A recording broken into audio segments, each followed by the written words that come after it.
ਸਾਕਸ਼ੀ ਭਾਵ ਨੂੰ ਕਿਵੇਂ ਪਰਪੱਕ ਕਰਨਾ ਹੈ, ਇਹ ਪੁੱਛਿਆ ਹੈ। ਇਸ ਤੋਂ ਪਹਿਲਾਂ ਦੂਸਰੇ ਗਰੁੱਪ ਵਿੱਚ ਇੱਕ ਸਿੱਖ ਨੇ ਜੋ ਚਮਤਕਾਰ ਦੱਸੇ ਹਨ, ਉਹਦੀ ਆਡੀਓ ਪਾਈ ਹੋਈ ਹੈ। ਮੈਨੂੰ ਖਿਆਲ ਹੈ ਵੀ ਕੁਛ ਮਹੀਨੇ ਪਹਿਲਾਂ ਵੀ ਇਹ ਆਈ ਸੀ ਅਤੇ ਇਹਦੇ 'ਤੇ ਗੱਲ ਵੀ ਕੀਤੀ ਗਈ ਸੀ। ਅਗਰ ਪੁਰਾਣੀਆਂ ਰਿਕਾਰਡਿੰਗਾਂ ਕਿਸੇ ਕੋਲ ਹਨ ਤਾਂ ਇਹਨਾਂ ਨੂੰ ਭੇਜ ਦੇਣ ਤਾਂ ਕਿ ਇਹ ਵੀ ਸੁਣ ਸਕਣ। ਪਰ ਚਮਤਕਾਰੀ ਆਡੀਓ ਐਸੀਆਂ ਲੋਕ ਬਹੁਤ ਸੁਣਦੇ ਹਨ, ਤਾਂ ਹੀ ਦੁਬਾਰਾ ਫੇਰ ਦੇਖੋ ਗਰੁੱਪ ਵਿੱਚ ਪੈ ਗਈ ਹੈ ਤੇ ਪ੍ਰਭਾਵਿਤ ਵੀ ਹੁੰਦੇ ਹਨ। ਦਰਅਸਲ ਜ਼ਿਆਦਾਤਰ ਲੋਕ ਚਮਤਕਾਰਾਂ ਤੋਂ ਹੀ ਪ੍ਰਭਾਵਿਤ ਹੁੰਦੇ ਹਨ।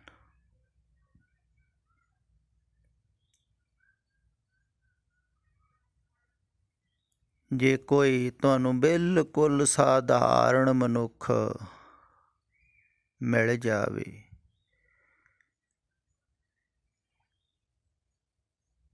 ਜਿਹਦੇ ਵਿੱਚ ਕੋਈ ਵੀ ਚਮਤਕਾਰ ਨਹੀਂ ਹੈ, ਤਾਂ ਤੁਸੀਂ ਪ੍ਰਭਾਵਿਤ ਨਹੀਂ ਹੋਵੋਗੇ।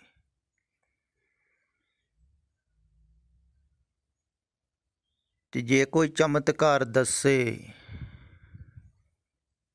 ਇਸੇ ਕਰਕੇ ਲੋਕ ਦੱਸਦੇ ਵੀ ਹਨ।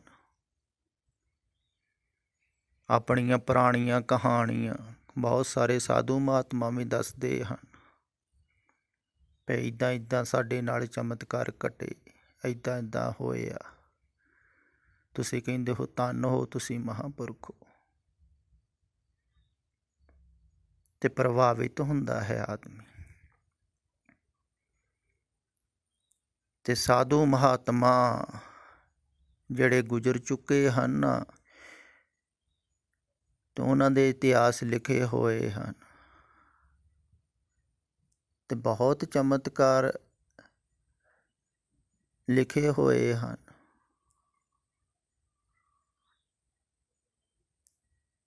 ਵੀ ਦੇਖੋ ਸਾਡੇ ਬਾਬਾ ਜੀ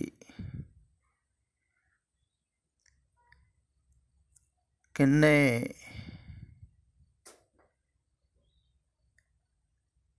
ਚਮਤਕਾਰੀ ਸਨ ਕਿ ਬਾਹਰਲੇ ਮੁਲਕ ਦੇ ਵਿੱਚ ਕੋਈ ਪ੍ਰੇਮੀ ਰਹਿੰਦਾ ਹੈ, ਉਹਦੇ ਕੰਮ ਕਰਾ ਦਿੰਦੇ, ਉੱਥੇ ਪਹੁੰਚ ਜਾਂਦੇ, ਲੋਕਾਂ ਦੇ ਕਾਰਜ ਰਾਸ ਕਰ ਦਿੰਦੇ, ਅਤੇ ਲੋਕ ਸਥਾਨ ਦੇ ਨਾਲ ਬਹੁਤ ਜੁੜਦੇ ਹਨ। ਅਤੇ ਜਿਹੜੇ ਪਿੱਛੇ ਸਥਾਨ ਤੇ ਬੈਠੇ ਹੋਏ ਹਨ ਉਹ ਵੀ ਕਰਦੇ ਰਹਿੰਦੇ ਹਨ ਐਸਾ ਪ੍ਰਚਾਰ ਵੀ ਸਾਡੇ ਮਹਾਂਪੁਰਖ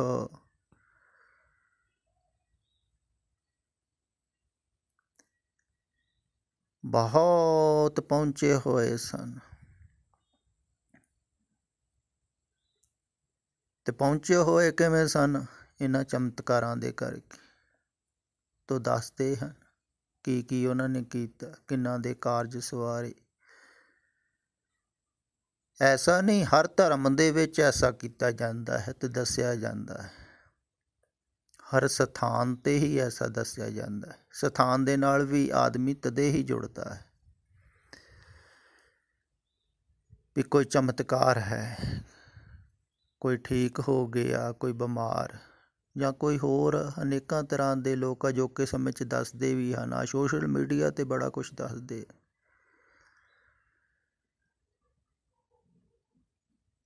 ਅਤੇ ਰਾਜੀ ਹੋ ਗਿਆ। ਚਮਤਕਾਰ ਦਾ ਭਾਵ ਵੀ ਉਹ ਘਟਨਾ ਹੋ ਗਈ ਜਿਹੜੀ ਨਹੀਂ ਸੀ ਘਟਣੀ, ਵੈਸਾ ਹੋ ਗਿਆ ਜਿਹੜਾ ਨਹੀਂ ਸੀ ਹੋਣਾ।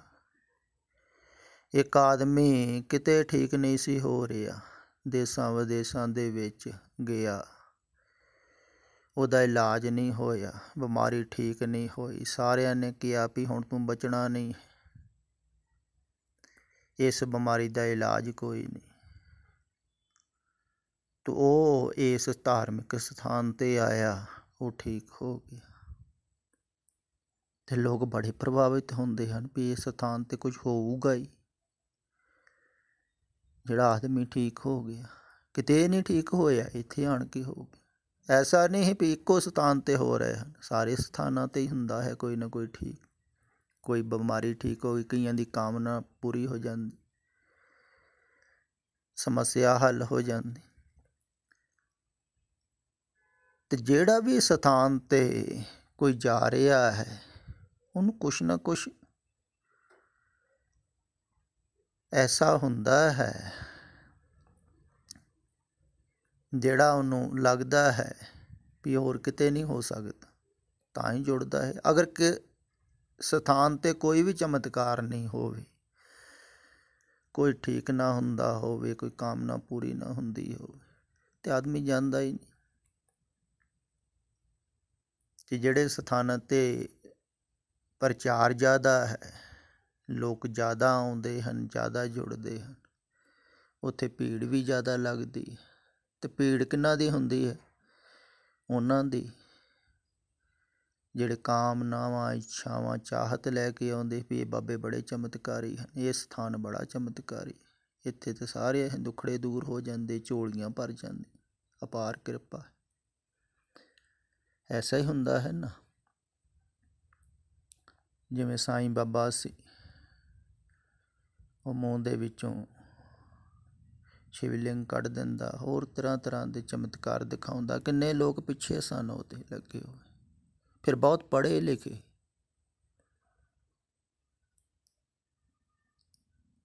ਕਹਿੰਦੇ ਹਨ ਵੀ ਸਾਰੇ ਹੀ ਧਾਰਮਿਕ ਸਥਾਨਾਂ 'ਤੇ ਆਮਦਨ ਘਟ ਗਈ ਸੀ। ਆ ਪਿੱਛੇ ਜਿਹੇ ਜਦੋਂ ਬੰਦ ਸੀ, ਧਾਰਮਿਕ ਸਥਾਨ ਵੀ ਬੰਦ ਹੀ ਸਨ, ਪਰ ਸਾਈਂ ਸਿਰੜੀ ਦੇ ਜਿਹੜੇ ਹਨ, ਉੱਥੇ ਆਮਦਨ ਨਹੀਂ ਘਟੀ ਹੈ। ਦੇਖੋ,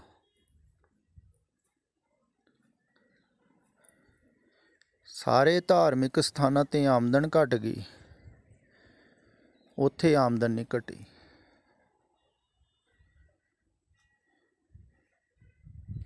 ਕਿਉਂਕਿ ਜਿਹੜੇ ਪੈਰੋਪਕਾਰ ਹਨ, ਉਹਨਾਂ ਦੇ ਪਿੱਛੇ ਉਹ ਬਹੁਤ ਪ੍ਰਚਾਰ ਕਰਦੇ ਹਨ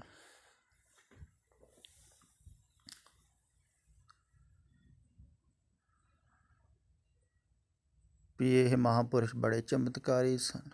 ਦੇਖੋ, ਕਿਸੇ ਨੂੰ ਕੁਛ ਦੇ ਦਿੰਦੇ, ਕਿਸੇ ਨੂੰ ਕੁਛ ਦੇ ਦਿੰਦੇ, ਕਿਸੇ ਨੂੰ ਕੁਛ ਦੇ ਦਿੰਦੇ, ਸਾਰੇ ਹੀ ਇਹਨਾਂ ਕੋਲ ਕੁਛ ਨਾ ਕੁਛ ਲੈ ਕੇ ਹੀ ਜਾਂਦੇ ਸਨ। ਅਤੇ ਪ੍ਰਚਾਰ ਬਹੁਤ ਹੋਇਆ ਸੰਸਾਰ ਦੇ ਵਿੱਚ, ਅਤੇ ਲੋਕ ਬਹੁਤ ਜੁੜੇ ਹੋਏ ਹਨ।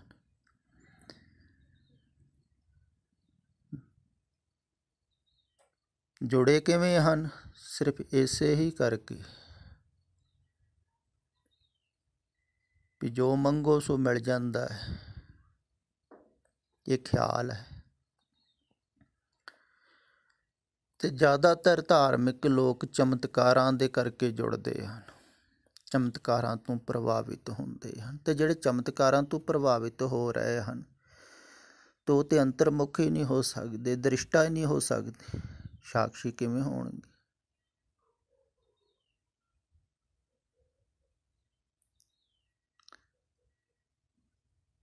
ਜਿਹੜੇ ਬਾਹਰ ਮਾਨਸਿਕ ਕਲਪਨਾ ਤੋਂ ਜੋ ਪੈਦਾ ਹੋਇਆ, ਖਿਆਲ ਵਿੱਚ ਰੱਖਿਓ, ਚਮਤਕਾਰ ਮਾਨਸਿਕ ਕਲਪਨਾ ਤੋਂ ਪੈਦਾ ਹੁੰਦੇ,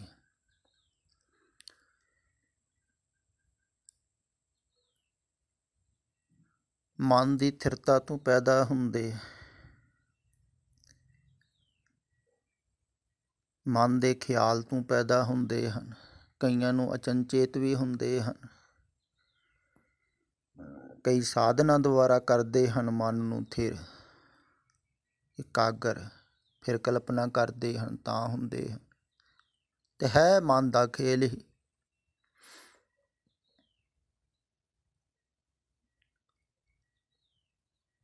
ਤੇ ਜਿਹੜਾ ਮਨ ਦਾ ਹੀ ਖੇਲ ਹੈ, ਤੇ ਉਸ ਖੇਲ ਨੂੰ ਦੇਖ ਕੇ ਹੀ ਅਗਲਾ ਪ੍ਰਭਾਵਿਤ ਹੋ ਜਾਂਦਾ ਹੈ। ਤੇ ਲੋਕ ਕਰਦੇ ਵੀ ਹਨ। ਕਈ ਕਹਿ ਦਿੰਦੇ ਆ ਮੈਨੂੰ ਗੁਰੂਆਂ ਦੇ ਦਰਸ਼ਨ ਹੁੰਦੇ, ਨੀਲੇ ਘੋੜੇ ਤੇ ਸਵਾਰ, ਤੇ ਅਗਲੇ ਪ੍ਰਭਾਵਿਤ ਹੁੰਦੇ ਹਨ ਵੀ ਹੈ ਹੀ ਗੁਰੂ ਦਾ ਸਿੱਖ, ਇਹਨੂੰ ਦਰਸ਼ਨ ਹੁੰਦੇ ਹੀ ਹੋਣਗੇ। ਤੇ ਹਰ ਇੱਕ ਨੂੰ ਈਸਾਈ ਮਤ ਦੇ ਵਿੱਚ ਬਹੁਤ ਪ੍ਰਚਾਰ ਹੈ ਚਮਤਕਾਰਾਂ ਦਾ। ਹਜ਼ਾਰਾਂ ਹੀ ਲੋਕ ਜਿਹੜੇ ਈਸਾਈ ਹੋਏ ਹਨ ਨਾ, ਉਹ ਚਮਤਕਾਰਾਂ ਦੇ ਕਰਕੇ ਹੀ ਹੋਏ ਹਨ। ਤੇ ਦਿਖਾਉਂਦੇ ਵੀ ਹਨ, ਤੁਸੀਂ ਵੀ ਟੀਵੀ ਤੇ ਦੇਖਿਆ ਹੋਵੇਗਾ, ਬਹੁਤਿਆਂ ਨੇ ਸਾਹਮਣੇ ਵੀ ਦਿਖਾਉਂਦੇ ਆ। ਬਹੁਤ ਕੁਛ ਕਰਦੇ ਹਨ, ਬਹੁਤ ਕੁਛ ਹੁੰਦਾ ਹੈ, ਦੇਖਣ ਵਾਲਾ ਵੀ ਹੈਰਾਨ ਹੁੰਦਾ ਹੈ। ਹੁਣ ਯਿਸੂ ਮਸੀਹ ਤੇ ਇੰਨੇ ਸਮੇਂ ਬਾਅਦ ਆਣ ਕੇ ਕੁਛ ਕਰਦੇ ਨਹੀਂ ਹਨ। ਨਾਲੇ ਜਿਹੜਾ ਮੁਕਤ ਹੋ ਗਿਆ ਹੈ ਉਹ ਇਹੋ ਜਿਹੀਆਂ ਬੇਵਕੂਫੀਆਂ 'ਚ ਥੋੜ੍ਹੀ ਪੈਂਦਾ ਹੈ ਵੀ ਕਿਸੇ ਨੂੰ ਠੀਕ ਕਰਤਾ, ਕਿਸੇ ਨੂੰ ਬਿਮਾਰ ਕਰਤਾ, ਕੋਈ ਭੁੱਖਾ ਤੇ ਉਹਨੂੰ ਅੰਨ ਖਵਾਤਾ। ਹੁਣ ਜੇਲ੍ਹ ਦੇ ਵਿੱਚ ਕਿੰਨੇ ਬੰਦ ਹਨ, ਤਾਂ ਉਹਨਾਂ ਦੀ ਸ਼ਰਧਾ ਘੱਟ ਹੈ। ਕਈ ਐਵੇਂ ਸੋਚਦੇ ਆ ਵੀ ਇਹਦੀ ਸ਼ਰਧਾ ਜ਼ਿਆਦਾ ਹੋਵੇਗੀ ਗੁਰੂ ਤੇ, ਦੇਖੋ ਗੁਰੂ ਨੇ ਇਹਨੂੰ ਛੁਡਾ ਦਿੱਤਾ। ਤੇ ਬਾਕੀ ਜਿਹੜੇ ਇੰਨੇ ਬੰਦ ਹਨ, ਬਹੁਤ ਅਰਦਾਸਾਂ ਕਰਦੇ ਹਨ। ਮੈਨੂੰ ਵੀ ਟੈਲੀਫੋਨ ਆਇਆ ਸੀ ਤਿਹਾੜ ਜੇਲ੍ਹ 'ਚ, ਬਹੁਤ ਪਾਠ ਕਰਦੇ ਹਨ ਉੱਥੇ, ਬਹੁਤ ਅਰਦਾਸਾਂ ਕਰਦੇ ਹਨ। ਉਹਨਾਂ ਦੀ ਸ਼ਰਧਾ ਘੱਟ ਹੋਵੇ, ਉਹਨਾਂ 'ਤੇ ਚਮਤਕਾਰ ਨਹੀਂ ਹੋ ਰਿਹਾ, ਛੁੱਟ ਨਹੀਂ ਰਹੇ।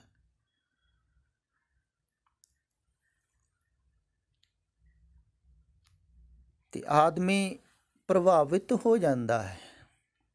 ਫਿਰ ਦੱਸਣ ਵਾਲਾ ਵੀ ਇਸ ਢੰਗ ਨਾਲ ਦੱਸਦਾ ਹੈ ਵੀ ਲੋਕ ਕਹਿੰਦੇ ਆ ਵੀ ਵਾਕਿਆ 'ਚ ਇਹ ਹੈ ਗੁਰੂ ਦਾ ਸਿੱਖ। ਹੁਣ ਦੱਸਣ ਵਾਲਾ ਵੀ ਕਿਉਂ ਦੱਸ ਰਿਹਾ ਹੈ ਵੀ ਮੇਰੇ ਤੋਂ ਪ੍ਰਭਾਵਿਤ ਹੋਣ। ਅਗਰ ਮੈਂ ਕੋਈ ਵਿਸ਼ੇਸ਼ ਚਮਤਕਾਰ ਦੀ ਗੱਲ ਕਰਾਂ ਵੀ ਮੇਰੇ ਕੋਲ ਆਣ ਕੇ ਲੋਕਾਂ ਦੀਆਂ ਕਾਮਨਾ ਪੂਰੀਆਂ ਹੁੰਦੀਆਂ, ਇੱਛਾਵਾਂ ਪੂਰੀਆਂ ਹੁੰਦੀਆਂ, ਕੁਛ ਮਿਲ ਜਾਂਦਾ ਹੈ, ਤੇ ਇਹਦਾ ਭਾਵ ਕੀ ਹੋਵੇਗਾ ਵੀ ਤੁਸੀਂ ਮੇਰੇ ਤੋਂ ਪ੍ਰਭਾਵਿਤ ਹੋ। ਤੇ ਜਿਹੜਾ ਪ੍ਰਭਾਵਿਤ ਹੋ ਕੇ ਬਾਹਰੋਂ ਚਮਤਕਾਰਾਂ ਦੁਆਰਾ ਜੁੜ ਰਿਹਾ, ਉਹ ਤਾਂ ਜੁੜ ਹੀ ਨਹੀਂ ਰਿਹਾ। ਮੈਂ ਤਾਂ ਸਾਫ਼ ਕਹਿਣਾ ਵੀ ਮੇਰੇ 'ਚ ਕੋਈ ਵੀ ਚਮਤਕਾਰ ਨਹੀਂ ਹੈ ਹੀ ਨਹੀਂ ਕੁਛ ਵੀ। ਬਸ ਮੈਂ ਤੇ ਉਲਟਾ ਦੇਖ ਰਿਹਾ, ਮੈਂ ਤਾਂ ਤੁਹਾਡੇ ਵਿੱਚ ਚਮਤਕਾਰ ਦੇਖ ਰਿਹਾ। ਤੁਸੀਂ ਧੰਨ ਹੋ, ਤੁਸੀਂ ਇੰਨੇ ਚਮਤਕਾਰੀ ਹੋ ਵੀ ਜੋ ਨਹੀਂ ਹੈ ਉਹਨੂੰ ਦੇਖ ਕੇ ਪ੍ਰਭਾਵਿਤ ਹੁੰਦੇ ਹੋ। ਜੋ ਨਹੀਂ ਹੈ ਉਹਦੇ ਵਿੱਚ ਫਸ ਰਹੇ, ਉਹਦੇ ਵਿੱਚ ਦੁਖੀ ਸੁਖੀ ਹੋ ਰਹੇ ਹੋ। ਤੁਸੀਂ ਉਹ ਚਮਤਕਾਰੀ, ਤੁਸੀਂ ਉਹਦੇ ਨਾਲ ਜੁੜ ਰਹੇ ਹੋ ਜੋ ਹੈ ਹੀ ਨਹੀਂ, ਮਿਟ ਰਿਹਾ ਹੈ। ਤੇ ਕੈਸੀਆਂ ਕਲਪਨਾ ਕਰ ਕਰਕੇ ਜੁੜ ਰਹੇ ਹੋ ਤੁਸੀਂ। ਜਾਗਰਤ ਪੁਰਸ਼ ਤੇ ਉਲਟੀ ਗੱਲ ਦੇਖਦਾ ਹੈ। ਉਹ ਦੇਖਦਾ ਹੈ ਵੀ ਕੈਸਾ ਚਮਤਕਾਰ ਹੈ ਪਰਮਾਤਮਾ ਦਾ। ਦੇਖੋ ਵੀ ਸੁੰਨ ਦੇ ਵਿੱਚ ਕਿਵੇਂ ਸਥੂਲ ਰਚ ਦਿੱਤਾ ਤੇ ਕਿਵੇਂ ਪੈਦਾ ਹੋ ਰਿਹਾ ਹੈ। ਦੇਖੋ ਅਦਭੁਤ ਖੇਲ ਹੈ, ਕਿਵੇਂ ਚੱਲ ਰਿਹਾ। ਫਿਰ ਜਿਹੜਾ ਪੈਦਾ ਹੋ ਰਿਹਾ ਹੈ ਉਹ ਫਿਰ ਜੁੜ ਰਿਹਾ ਹੈ ਸਥੂਲ ਦੇ ਨਾਲ, ਉਹਨੂੰ ਵੀ ਨਹੀਂ ਪਤਾ ਲੱਗ ਰਿਹਾ। ਆਹ ਕਮਾਲ ਹੈ। ਉਹ ਤੇ ਹੈਰਾਨ ਹੁੰਦਾ, ਉਹ ਅਚਰਜ ਵੀ ਸਮਾਧ ਦੇ ਵਿੱਚ ਖੋ ਜਾਂਦਾ ਹੈ ਵੀ ਕਮਾਲ ਹੈ।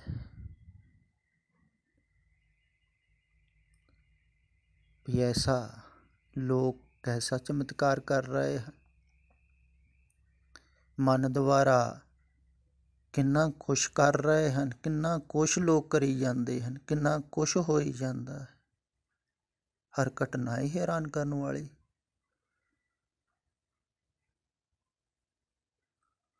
ਉਹ ਤੇ ਉਲਟਾ ਦੇਖਦੇ ਹਨ।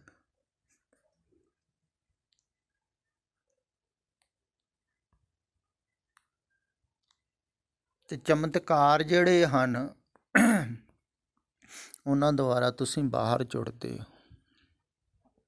ਸਥੂਲ ਨਾਲ। ਤੇ ਚਮਤਕਾਰ ਮਾਨਸਿਕ ਘਟਨਾ ਹੈ, ਮਨ ਦੇ ਤਲ ਤੇ ਘਟ ਰਿਹਾ ਹੈ ਸਭ ਕੁਛ। ਜੋ ਕੁਛ ਵੀ ਤੁਸੀਂ ਸੁਣਦੇ ਹੋ, ਬਹੁਤ ਕੁਛ ਘਟ ਸਕਦਾ ਹੈ। ਮਨ ਬੜਾ ਪਾਵਰਫੁੱਲ ਹੈ। ਜੋ ਨਹੀਂ ਹੈ ਤੁਸੀਂ ਸੋਚੋ, ਉਹ ਤੁਸੀਂ ਦੇਖ ਰਹੇ ਹੋ। ਜੋ ਨਹੀਂ ਹੈ ਉਹਦੇ 'ਚ ਉਲਝ ਰਹੇ ਹੋ, ਫਸ ਰਹੇ ਹੋ, ਦੁਖੀ ਸੁਖੀ ਹੋ ਰਹੇ ਹੋ। ਇਹ ਤੋਂ ਵੱਡਾ ਚਮਤਕਾਰ ਹੋਰ ਕੀ ਹੋਣਾ। ਤੇ ਬਹੁਤ ਕੁਛ ਹੋ ਰਿਹਾ। ਤੇ ਜਿੰਨੇ ਮਨ ਤੋਂ ਪਾਰ ਜਾਣਾ ਹੈ ਨਾ, ਉਹ ਇਹਨਾਂ ਚਮਤਕਾਰਾਂ ਤੋਂ ਪਾਰ ਜਾਂਦਾ ਹੈ। ਇੱਧਰ ਮਨ ਤੋਂ ਪਾਰ ਦੀ ਗੱਲ ਕਹੀ ਜਾ ਰਹੀ। ਹੁਣ ਜਿਹੜਾ ਬਾਹਰ ਚਮਤਕਾਰਾਂ ਤੋਂ ਪ੍ਰਭਾਵਿਤ ਹੁੰਦਾ ਹੈ, ਕਿਸੇ ਤੋਂ ਬਾਹਰੋਂ ਪ੍ਰਭਾਵਿਤ, ਸੰਸਾਰ ਤੋਂ ਪ੍ਰਭਾਵਿਤ ਹੋ ਕੇ ਸੰਸਾਰ ਨਾਲ ਜੁੜ ਰਿਹਾ, ਉਹ ਤੇ ਦ੍ਰਿਸ਼ਟਾ ਹੀ ਨਹੀਂ ਹੋਵੇਗਾ। ਤੇ ਪਹਿਲਾਂ ਮਨ ਕਰਕੇ ਦ੍ਰਿਸ਼ਟਾ ਹੋਵੇਗਾ, ਫਿਰ ਸਾਕਸ਼ੀ ਹੋਵੇਗਾ ਨਾ। ਤੇ ਜਿਹੜਾ ਪ੍ਰਭਾਵਿਤ ਹੋ ਰਿਹਾ ਉਹ ਤੇ ਦ੍ਰਿਸ਼ਟਾ ਹੀ ਨਹੀਂ ਹੋਵੇਗਾ, ਸਾਕਸ਼ੀ ਕਿਵੇਂ ਹੋ ਜਾਵੇਗਾ।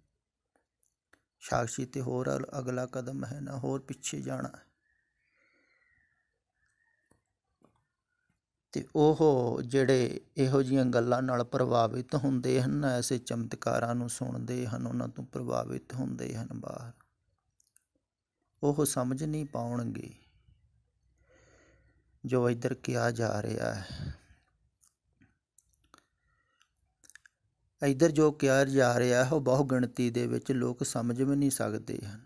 ਇਹ ਤੇ ਬਹੁਤ ਵਿਰਲੇ ਹਨ, ਵਿਰਲੇ ਕੀ ਬਹੁਤ ਘੱਟ ਜਿਹੜੇ ਸਮਝਣਗੇ।